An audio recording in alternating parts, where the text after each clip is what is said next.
Olá, bem-vindos ao meu canal no YouTube. Eu sou o professor Leonardo Saraiva e o tema da aula de hoje é Constituição de 1934.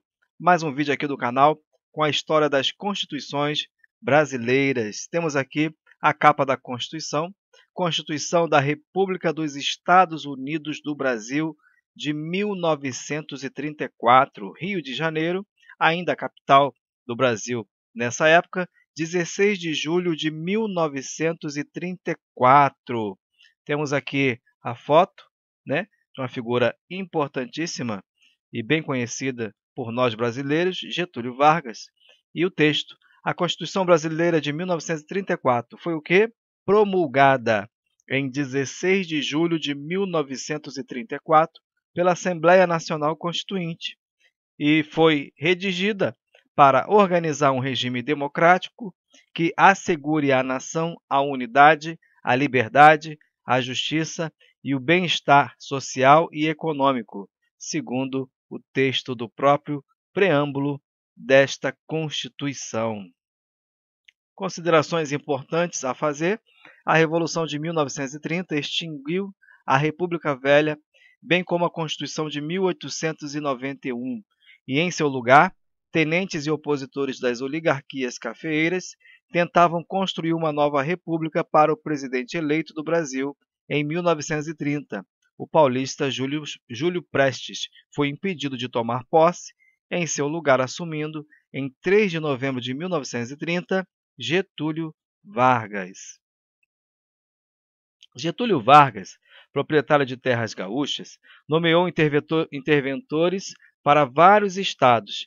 Em 1932, o estado de São Paulo rebelou-se, exigindo de Getúlio Vargas a convocação de uma Assembleia Nacional Constituinte, que foi eleita em maio de 1933 e aberta em novembro do mesmo ano. O governo de Getúlio Vargas, que no período de 1930 a 1934 tinha tomado medidas de emergência para combater a crise internacional, contendo as tensões sociais com a prática conhecida como populismo, precisava agora de uma base legal que o sustentasse e confirmasse no poder. Essa base seria a Constituição de 1934. Vamos aos detalhes, então? Segundo o governo provisório da República de 1930, nós temos a Grande Depressão, grave crise econômica financeira de 1929. Foi considerado o pior e mais longo período de recessão econômica do sistema capitalista. Tá? Afetou vários países e tudo isso ocorreu no século XX. No Brasil, não se conseguia vender o café para outros países. Isto acelerou o processo de industrialização e, nessa época, cabe ressaltar que o PIB mundial chegou a cair 15%. Temos também o domínio das oligarquias, tudo isso para levar ao governo provisório, né, a levar a essa revolução constitucionalista de 1930. O domínio das oligarquias, nós podemos dizer que o poder estava restrito às oligarquias agrárias, paulistas e mineiras, conhecidas como política do café com leite, tá bom? Porque o governo ele oscilava, ele só ficava entre São Paulo e Minas Gerais, né? E tínhamos também ali o coronelismo, quase que não sai, e o voto de cabresto. Bom, o voto de cabresto acabava nas fraudes eleitorais, né, em que o eleitorado acabava votando em que ele era escolhido. Na verdade, eles não escolhiam, né, e escolhiam por eles. E o voto não era secreto, então tudo isso ajudava na fraude. Temos também uma ascensão de uma pequena burguesia, especialmente nas regiões sul e sudeste, novas classes sociais colocaram em xeque o domínio político exclusivo das oligarquias agrárias. Tudo isso foi motivos, né, para a Revolução de 1930. O tenentismo, que é um movimento de jovens oficiais de baixa e média patente do Exército Brasileiro, começa ali por volta de 1920, descontentes com a situação política do Brasil.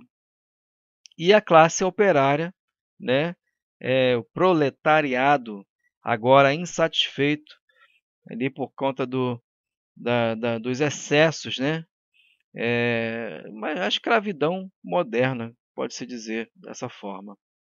Bom, com o governo provisório, com tudo isso, levou Vargas a decretar, né, o governo provisório em 19, Lei 19.398, de 11 de novembro de 1930. Ele toma o poder, né, depondo o presidente, na época, Washington Luiz, e impedindo que Júlio Prestes assumisse o poder. Começa, então, o governo provisório de Getúlio Vargas, que nomeia um interventor para cada estado, está aí no artigo 11 desse decreto. Ele passa a nomear um interventor para cada estado e, obviamente, o estado de São Paulo, Minas Gerais, não fica satisfeito com essa situação. A função legislativa nessa época foi exercida por decretos, segundo o artigo 17, tá, do decreto 19.398. E nós temos algumas mudanças, digamos assim, positivas. O Código Eleitoral, Lei 21.076 de 1932, e o Código Eleitoral ele vai trazer o quê? O sufrágio universal, direto e secreto, vai trazer também o voto feminino, e o governo provisório durou até 16 de julho de 1934, quando foi promulgada a Constituição brasileira, né? A Constituição de 1934. O propósito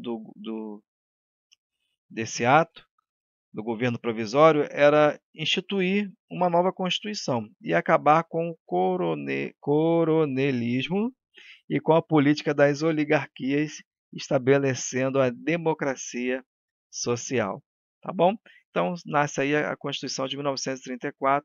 Vamos algumas características dela. Ela é escrita, nós vimos e sempre dissemos aqui no canal, sempre falamos aqui no canal, que nós colocamos lá a imagenzinha para você lembrar disso. Constituição escrita, como vimos, foi um documento organizado, formalizado e publicado. Ela era dogmática, foi elaborada por uma Assembleia Constituinte, muito bem, rígida, porque seu processo de alteração era mais árduo, dificultoso, né? Analítica, porque tratou de várias matérias de natureza não constitucional, propiciando texto analítico, e foi promulgada, foi elaborada por uma Assembleia Constituinte. Vamos corrigir aqui o artigo, 178, tá bom? Artigo 178, corrigindo ao vivo para você. Bom, destaques importantes dessa Constituição de 1934, o que nós temos? A crise econômica, como falamos, né, de 1929, conhecidíssima, tem alguns vídeos aí pelo YouTube em que você pode se aprofundar no assunto, bastante interessante. Temos ali a Ford, né, como um pilar também do capitalismo americano e tudo mais, e essa crise marcou as sociedades. Aqui no Brasil, como nós falamos, afetou muito a indústria do café e fez o Brasil voltar para o mercado interno e acelerou o processo de industrialização, basicamente, tá? Nós temos movimentos sociais por melhores condições de trabalho que ocorreram, tá? Havia também muito trabalho infantil. Essa Constituição ela foi influenciada por Weimar, né? Pela Constituição de Weimar da Alemanha de 1919, especialmente no que tange aos direitos sociais. E também destaca os direitos de segunda geração ou dimensão. Tem base na teoria da Revolução Francesa: liberdade, igualdade, fraternidade. Sendo liberdade a primeira geração ou dimensão de direitos, né? É o direito individual, civil, político. Nós temos a igualdade como segunda dimensão, que a nossa Constituição de 1934 vem trazer. São os direitos sociais, econômicos e culturais. E ainda há uma terceira geração de direitos que são ligados à fraternidade, os direitos difusos. O Constituinte vai se preparar, né, vai atender a demanda da sociedade.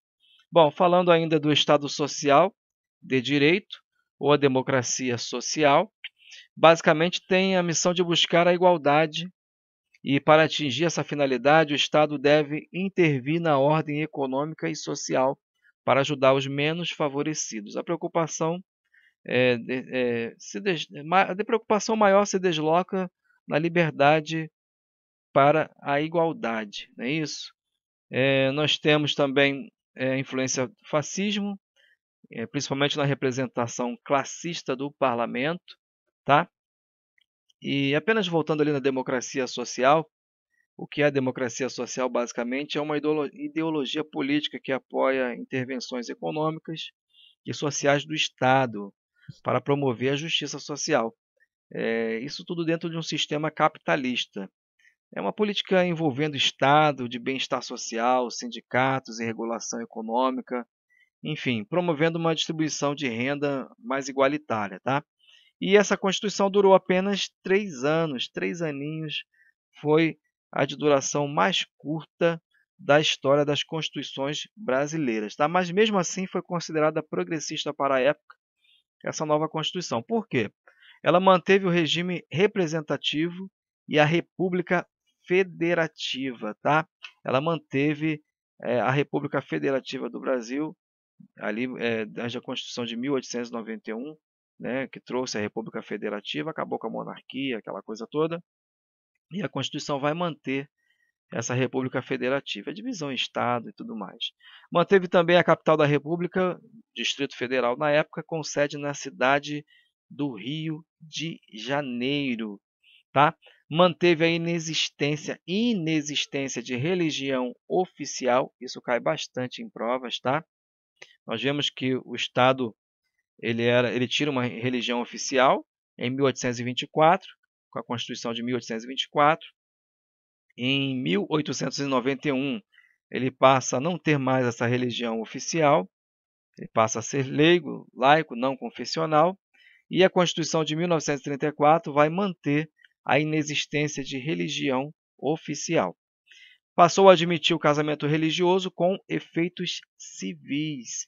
E a Constituição de 1891, ela já não estava mais comportando o casamento religioso com efeitos civis. E essa Constituição ela vai trazer essa novidade. Vamos só fazer uma recapitulação aqui com relação às outras constituições, como se fosse uma revisão.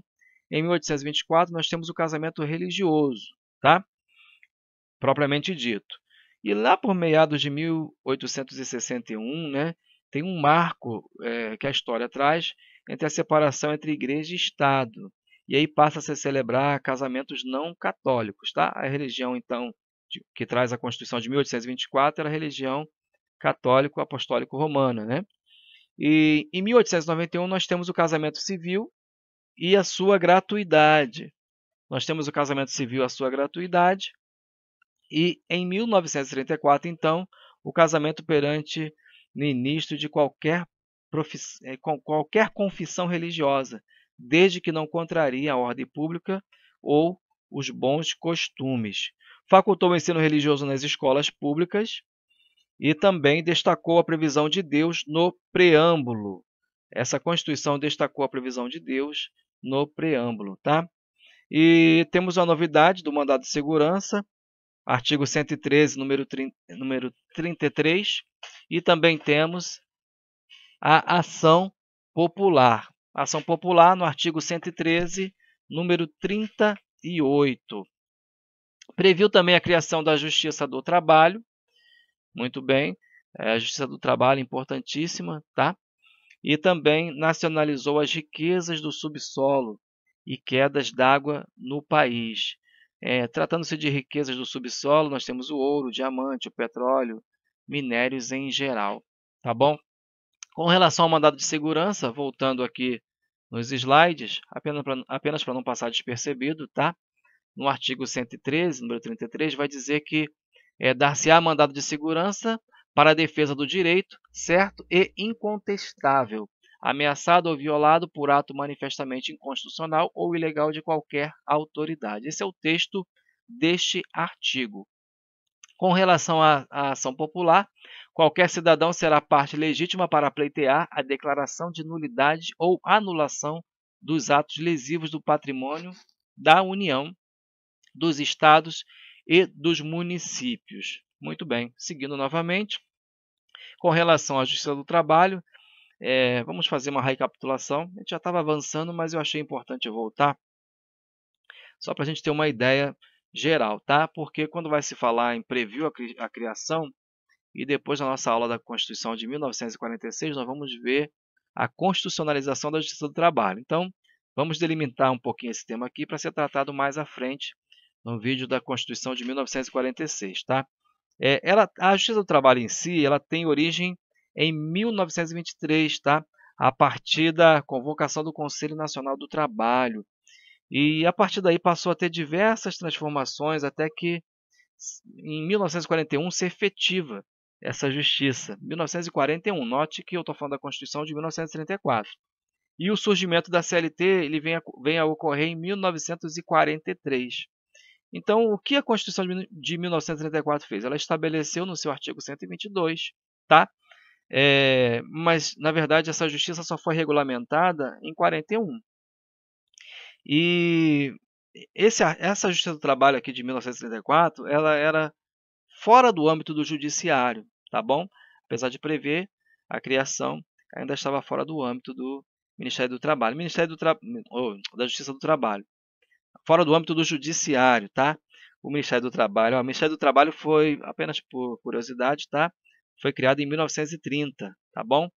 E a Justiça do Trabalho em si, na verdade, só vai ser integrada pela Constituição em 1946, ou seja, pós CLT, tá bom? Eu já falei aqui da nacionalização das riquezas do subsolo, que são o minério, ouro, petróleo. Interessante que Getúlio Vargas ele tinha um pensamento até avançado para a época, né? Protegendo aí as riquezas nacionais, talvez por causa da história já do nosso país, sendo colônia e etc. Bom, prevê a nacionalização dos bancos e das empresas de seguro. Isso aqui guarda relação com a crise de 29, que você pode ver através da história. Teve ligada muita parte financeira de bancos, bolsa de valores e por aí. Vamos lá.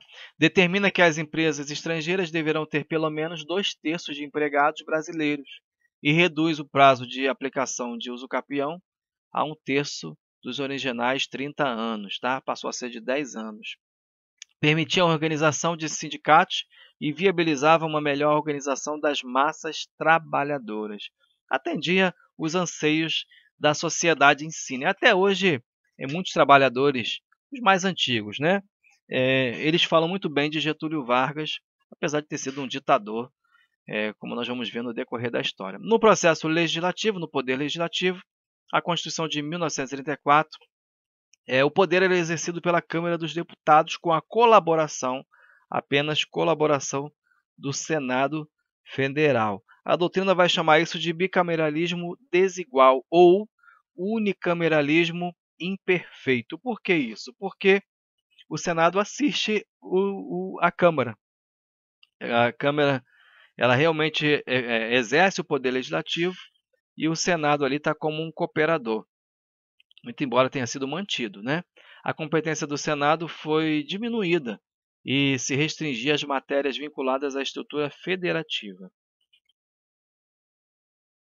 Mandato de deputado de 4 anos, é uma novidade também. Mandato de senadores de 8 anos. Institui o voto secreto. A Constituição vai trazer, então, o voto secreto, vai confirmar a Lei Eleitoral de 1932 com a Justiça Eleitoral. A Justiça Eleitoral, sim, tá? Foi instaurada com a Constituição de 1934. Propiciou o voto feminino e voto aos 18 anos e deputados classistas, tá? Representantes das classes sindicais. Bom, no Poder Executivo, ele era exercido pelo presidente por sufrágio universal, direto, secreto e maioria de votos. Interessante que nós vamos ver mais à frente que Getúlio Vargas não foi eleito, né? E na primeira eleição que ele poderia participar, ele deu golpe de Estado e governou aí por 15 anos sem nunca ter sido eleito. Isso é a história do Getúlio Vargas. Extinto o cargo de vice-presidente, tá bom? Dos detalhes aí dessa Constituição, mandato de 4 anos, vedada a reeleição, mas nós vimos que não foi necessário, não aconteceu, e também vai ter aí o golpe de 1937. No próximo vídeo nós vamos tratar desse assunto. O presidente seria auxiliado pelos ministros de Estado, que passaram a ter responsabilidade pessoal e solidária com o presidente. No Poder Judiciário, foi estabelecido como órgão do Judiciário. Vamos lá, a Corte Suprema, os juízes e tribunais federais, os juízes e tribunais militares, os juízes e tribunais eleitorais, a Corte Suprema com sede na capital da República, onde é a capital, Rio de Janeiro, nessa época, composta por 11 ministros. Toda hora mudava, né? Estabeleceu aos juízes as garantias de vitaliciedade, inamovibilidade e irredutibilidade de vencimentos. Apenas para relembrar, nós tratamos no nosso vídeo sobre a Constituição de 1891. Se você não assistiu, assista, não perca, tá? A vitaliciedade significa permanecer em seu cargo, o juiz, né? Os juízes permaneciam em seu cargo, permanecer em seu cargo até a aposentadoria compulsória, obrigatória. Inamovibilidade é não ser transferido, salvo interesse público, e irredutibilidade de vencimentos dispensa explicação, tá? Mas essa irredutibilidade visava evitar interferências no poder judiciário, tá bom? Sanções indiretas ou algo assim. No rol de direitos, proíbe o trabalho infantil. Lembre-se que a Constituição, com a Revolução Industrial, as crianças ali trabalhavam, não tinha idade mínima, aquela coisa toda, e a Constituição vai trazer essa novidade. Determina a jornada de trabalho de 8 horas, um avanço significativo para a época, tá? Repouso semanal obrigatório, ou seja, o trabalhador que não tinha idade para trabalhar, que não tinha horário, cargas exaustivas, agora ele tem até final de semana para descansar, né? Repouso semanal. Férias remuneradas, tá? Indenização para trabalhadores demitidos sem justa causa, assistência médica e dentária, assistência remunerada a trabalhadoras grávidas. As mulheres já estavam se inserindo no mercado de trabalho com força. Proíbe a diferença de salário para o mesmo trabalho por motivo de idade, sexo, nacionalidade ou estado civil. Um artigo, é um tratamento muito revolucionário para a época, tá bom? Realmente é uma Constituição muito avançada para a época que o Brasil viveu. Prevê uma lei especial para regulamentar o trabalho agrícola e as relações no campo. Infelizmente não chegou a ser feita, tá bom, a lei. Até porque a Constituição só vigeu durante 3 anos, né? Até menos do que isso, nós vamos ver os detalhes mais à frente. Então não chegou a cumprir esses requisitos, tá bom? Para fixar o entendimento, vamos às nossas questões, como de praxe, né? TJ 2016, titular de Serviço de Notas e Registro, Banca IESES, a Carta Magna que trouxe diversas novidades, dentre estas, a constitucionalização dos direitos sociais, direitos de segunda geração, como nós falamos, tá? A criação da justiça eleitoral, correto? O sufrágio feminino, o voto secreto e o mandado de segurança. Refere-se a... Bom, ficou fácil depois de uma aula dessa, né? Descobrir qual foi a Constituição. Qual foi? Qual foi? Constituição de 1934, tá? Essas respostas são fáceis porque é o tema da aula, não é isso? Assembleia Legislativa de Roraima 2018, assessor técnico legislativo, Banca FUNRIO. Num processo histórico evolutivo das constituições brasileiras, o voto feminino foi previsto expressamente pela primeira vez na Constituição de 1824, 1891, 1934, 1937. Novamente, muito fácil, Constituição de 1934. Voto feminino, não se esqueça, tá? Mais uma, TJRJ 2017, titular de Serviços de Notas e de Registros, Banca Cetro. No Brasil, os serviços notariais e registrais foram alcançados ao texto constitucional pela primeira vez por meio de determinada Constituição. Assinale a alternativa que apresenta. Bom, aqui nós temos diversas constituições, né? Temos a de 824, 1891, 1934, 37 e 67. Eu coloquei essa questão aqui de propósito, tá? É uma questão considerada de um nível bem difícil, tá bom? É bem complicado, bem complexo, tá? E eu já trouxe aqui para você para complementar a nossa aula de hoje, tá? Quando que foram efetivamente alçados ao texto constitucional, tá? Os serviços notariais e registrais. Quando é que foram? Foram exatamente nisso que você está pensando, a Constituição de 1934, tá bom? Geralmente eu coloco duas questões, eu coloquei mais uma dessa vez, para que a gente pudesse fixar também este entendimento. Bom, não deixe de assistir os vídeos aqui do canal, nós temos os vídeos preparados com muito carinho para você, para o seu aprendizado, para ajudar na sua prova, tá bom? E é o fim da aula de hoje, tá? Próxima aula, Constituição de 1937, não perca aqui no canal. Curta se você gostou, compartilhe, se inscreva no canal e Deus abençoe você.